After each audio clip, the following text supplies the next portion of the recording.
And here is the director of the film, Mr. Marian Crisan.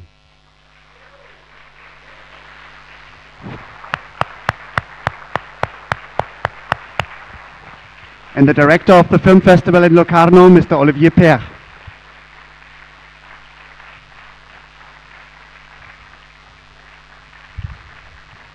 Thank you, thank you, thank you. Thank you.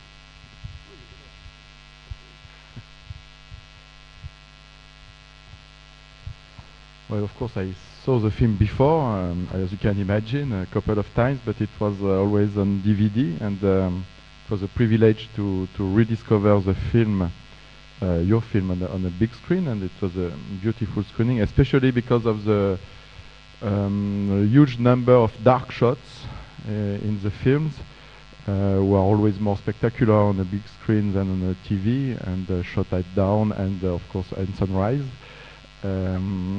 Regarding the directing, the mise en scène, I had a special question for you because I think that all the film was shot on the shoulder and work with the camera, even when there are no movement on the shot, even without traveling or even without following a character. So it means that even when the image is supposed to be static, there's always some movement. So it's against. I consider it that it's against a certain idea of formalism when the image is too rigid. It makes some movement in the frame all the time. Why do you decide never to use the tripod and to put the camera on something stable? Yeah, you're right. And the idea was to observe these characters from, so to say, from a distance. So we didn't go too near. So I decided to stay behind them or at a distance, and also to stay not put, but like I was watching this for the first time, standing as I stay now, and I'm not a tripod. So I like this feeling that is somebody watching. Like if someone was watching the movie inside the movie as a first spectator. Yeah. And that meant a bit of vibration there. And a bit of attention, but also what I try to do is not to be too active, like going with them. Some moments I just wanted to stay and follow the action from a distance. To observe it and not to mix with them. And the idea, the choice of the widescreen, it's not CinemaScope, but it's widescreen. It's also the idea to have a distance to be able to shoot the characters or the action with a certain frame, with a certain scope. For this film we used not CinemaScope, but we shot on 3 perforation, and that it looks like a kind of CinemaScope, but we choose that mostly because of the landscape, because the landscape there in that part of Romania, it's really flat, and we have a horizon, and I wanted to have this horizon as much as I could. So the main thing was the man on the ground, on the surface, and the horizon. So this served us. The horizon and the large shots. I know it looks a little bit like a western, like a Romanian western. Yeah, hopefully it's in the western Romania. So. I think you were born in this small city, Salonta, and the film is more or less based on a true story or something that really happened. Can you explain us about the idea where the film came from? I was born there, and I lived there till I was 20, and then I moved in Bucharest. But I all the time go there and go back to Salonta. And yes, the film is based on stories and on people that I know and people who I care very much, and the stories that they tell me, and the stories that I lived somehow, because this border was always there, and in the 80s was different, in the 90s was different, now it's different because they say there's no more border. But I observed this region from a long time, and I wanted to make a film there for a long time. But especially this story came from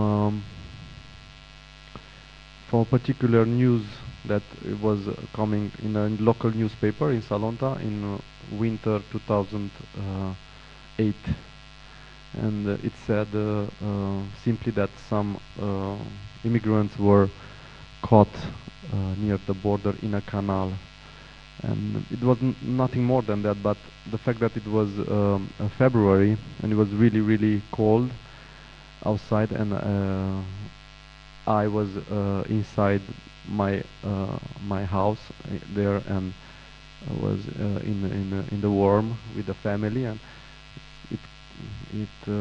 I began to feel about those people outside, and I thought about them, and I contemplated a lot how it's possible that people are crossing near my town in winter, freezing. So I started to imagine a story about one of this kind of immigrant meeting a guy in my town, and that's the film. That's what I said before the screening, that you took this story of frontier, and but on a very human level, just about the feelings or the situation you can have meeting one immigrant, or deciding to help him or not. So it's not, in that point of view, it's not a political film, but the fact that the recent years the situation changed, from Romania is now part of Europe, but it was not the case, obviously, when this story happened. So it makes your film quite historical. And what makes you continue to have this idea of talking about the idea of frontier, when the idea of frontier is going, or a certain idea of frontier is going to disappear and in Europe, but the same problem remains, or the same situation can remain about immigration, or about illegal immigration? Of course, illegal immigration is a really big issue, and it's everywhere. It's not about Romania, and I think the geography changes, but it's there. And but what I wanted to do, it's an immigration story from a different point of view, from a small town in Romania, nowhere, where people are not dealing with immigration like they do in London, for example. So it was for me that was the task, to see immigration not from the point of view of immigrant, but from the point of view of the people who meet an immigrant, the guy who meets the immigrant. So it was a bit turned, but about the political side, I think there is a bit of politics in it, but on that level of the common guy, not on the level of politicians. And I think films should talk about everything, including politics, like they do about sports, and because people talk politics, even on the like a really common guys, or poor people talk about politics, and they should talk also on screen, because we should not be fear about it. It's part of our life. But at the same time, it's also the story of a guy who is really bored in his life and would need a friend, and he was looking for a friend. So he took this opportunity to finally, as someone, a companion or a partner, or a guy just with him, to share simple moment of life or of work, and finally he finds some happiness or some satisfaction with this situation and the personal point of view. Yeah, you may say it's like a personal journey for this guy, for Nello, and I try to make him as a kind of atypical hero. So he's not like hero in the Western and doesn't have the gun, but he somehow he's a hero in his own way. So he's brave, in a way. He decided to take a brave and courageous decision. Yeah. And I try to capture that not by writing it, but by feeling it. And you have great actors in Romania. Did you work with professional or non-professional actors in this film, for the two lead part and for the others? Almost all the actors are professional, but they are not stars, and they are not really experienced in film. So for theaters? Yeah, they are from theaters in Western Romania, like Cluj, Oradea, Satu Mare. There are small cities around that part, and also have some amateurs in it that give this impression together with them that it's quite realistic. Maybe some question in the audience? Yes? I hope there is a mic as well. Yeah.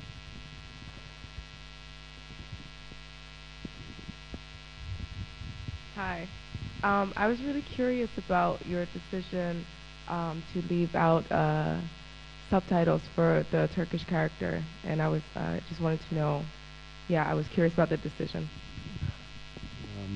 Yeah, well, I decided that before shooting, actually, and I tried to to think about the fact that audience should be in the same situation as Nello, as the main character.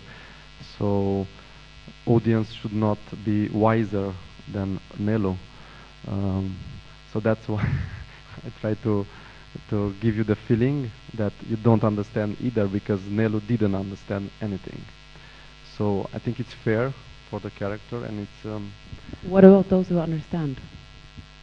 It's not the same movie screened in Turkey or screened in front of people who are learning. We screen it in Turkey, yes. Yeah, in Istanbul. And maybe some people in the theater who are speaking or understanding Turkish, so they didn't see the same film as we did. But he was not talking about. What he's talking about actually? It's making like commercial for. For I don't know, washing machines. No, the text was there. The text was in Turkish. He had a Turkish version of the script, and he all the time improvises and talks about his son, who lives in Germany, in a small city, Oberfeld, that is on the map.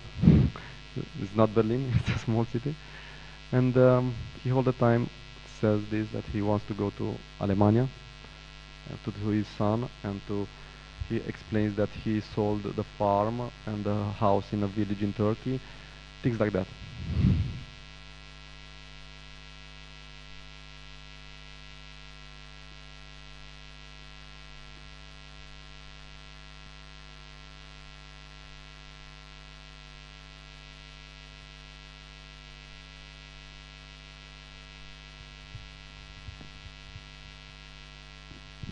Hi there. Congratulations on the film. I was interested in your choice of the length of the take, and certainly there was a rhythm within the film. And I was just interested in how you chose that rhythm. You followed the characters at great length on the motorbike, in the van, on foot, and I was just interested in how that fitted in with your scheme for the film, what the purpose behind that was. Yeah, it's something that it's quite hard to explain, but it's about how you feel when you shoot, mostly not on the script, and it's a process, and it's about some decision we made, and together with the DOP, of course, and the team, but the idea was to feel the characters and to go with them maybe a bit longer than usually, waiting for something to happen. So I think action, even if it's discontinued in the film, and I don't know, theater or something, but mainly in film, even if it's discontinued, should not be stopped by editing, because then you are intruding the life of the character, and sometimes if you wait, something happens after a while, and observing is like that. I mean, even in real life, if you stay long enough observing something, then somehow something happens there. I don't know why. Maybe something funny, maybe something weird, but a small gesture or something. And this was the idea to do it like that, like observing and going a bit further than usual, and no editing.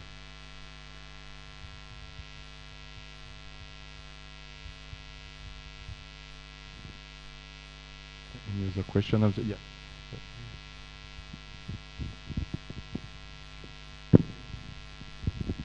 Thank you.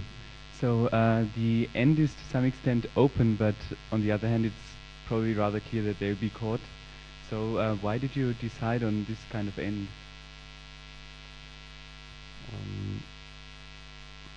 It's a choice also, and I may say it's pretty hard to destructure drama, not to have an ending and not to have a plot points.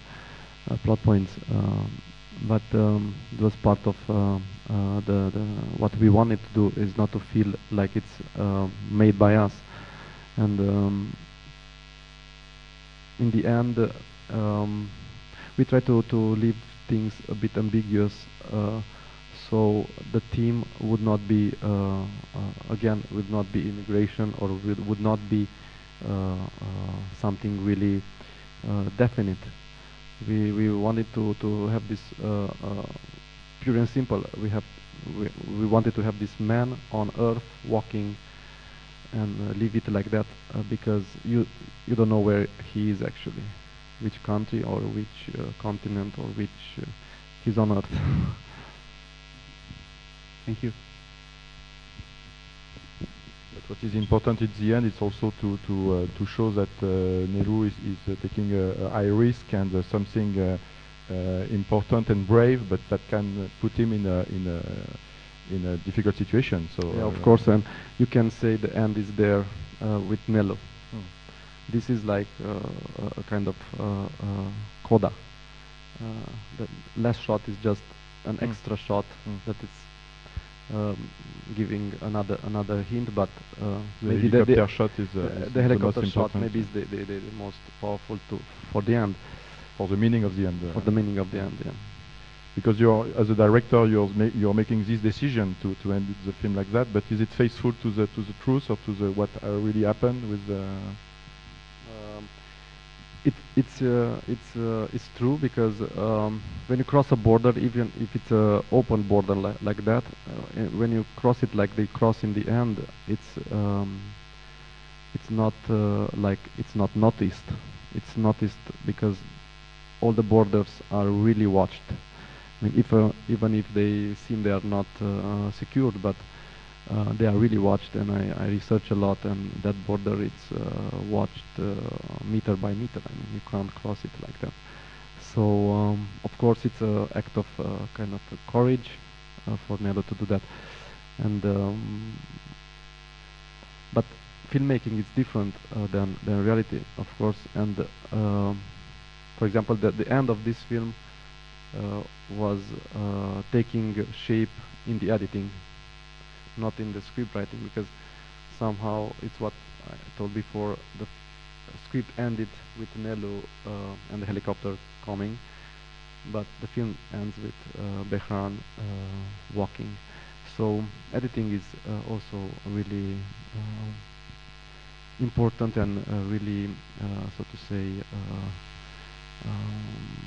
a mystery kind of thing. And editing, you can give more depth, or you can ruin it.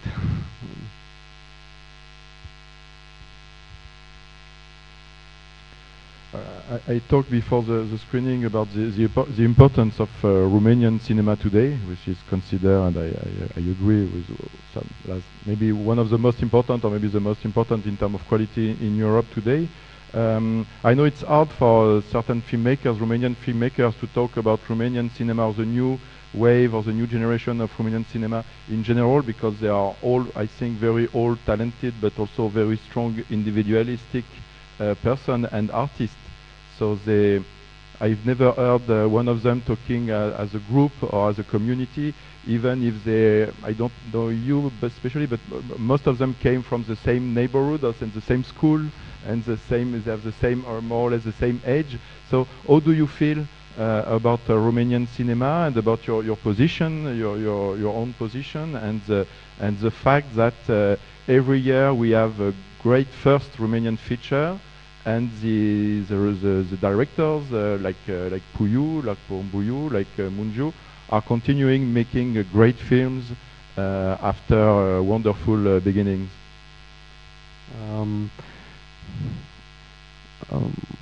I'm from, so to say, from the second wave or the third wave. Well, there's a wave every year. Yeah, yeah, not a wave, but of course myself, I'm friends with all these guys that you mentioned, and for example with Porumboiu, I all the time exchange scripts and talk about our scripts.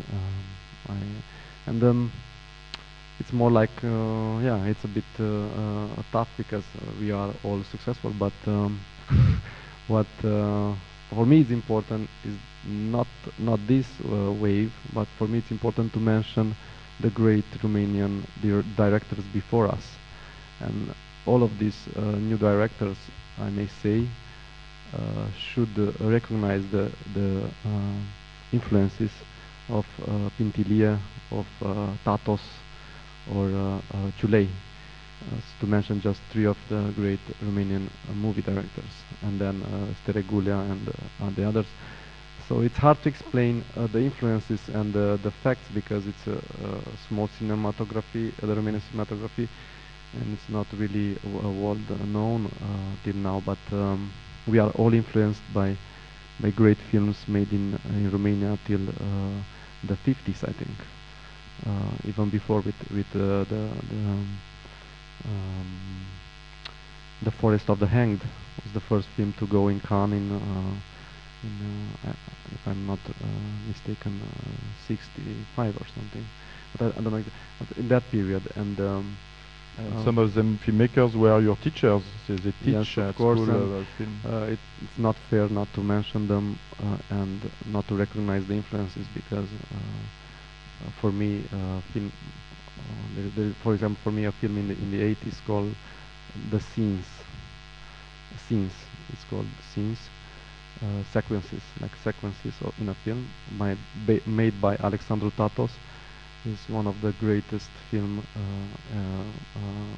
in that period, made everywhere, and for me it's a great influence even now. So it's a perspective, and I think Romanian cinema had good films during the history. No, it's obvious that Romanian cinema has a long history, and it was not born yesterday. But this new generation of filmmakers from 2000, maybe they dare, or they arrive at one point when it was more easy or possible, or the right timing to tell some stories about the recent history of Romania that was not possible before, or they have this kind of the look of a generation about what happened during Ceausescu and right after, So it's also a question of generation and timing and critical and sometimes ironical look on recent history, because it's a country full of with a great history, important history, but also full of stories and anecdotes and things that happens and that everybody knows and want to tell in a way or in another. Yeah, of course. And it's like in other industries in Romania, things changed slowly after the revolution in 1990. So it took almost 10 years to reach 2000 that the system changed. So it was really hard in the 90s to get financed, for example. We tried, all these guys tried, Puyu and myself and everybody tried to make things, but we were not financed. And they changed the law in 2000, and the law was more permissive, and there was also these older directors pushing us, like Pintilie and Steregule and Radu Gabra. These guys helped us to come in front. It was not made by mistake or by chance. So they give us the chance and then we take it. And also to mention is that I think cinema should refresh from time to time, and it was time for Romanian cinema to refresh, because it was almost 20 years that in 2000, 20 years in 2000, that Romanian cinema was incredible, symbolic and metaphoric, and it was outdated. So it was films that you couldn't understand. So we said enough. We should put on screen something real about Romania, not metaphors. And thanks to that, you catch the attention of the international audience and of the other countries, because it's true that for a long time Romanian cinema was considered as too old-fashioned or too allegorical, and for instance, French producers or French distributors were not interested in Romanian cinema since the new films of the new directors, and now most of them are co-produced by French producers or some other European producers. So this energy, which is remarkable, was very fast to be remarked by the foreigners. Yeah, this is also true. But I think in art in generally and cinema, especially talking about cinema, it's about synchronization of the so to say the trends, and we are not synchronized with anything in 2000. But now we somehow are back on track and make cinema that can be shown everywhere. We are very fast. So I think it's time to leave. I'm not asking for one last question, but I thank you very much for your attention, and thank you, Marian. Thank you very much. Thank you for coming. Danke.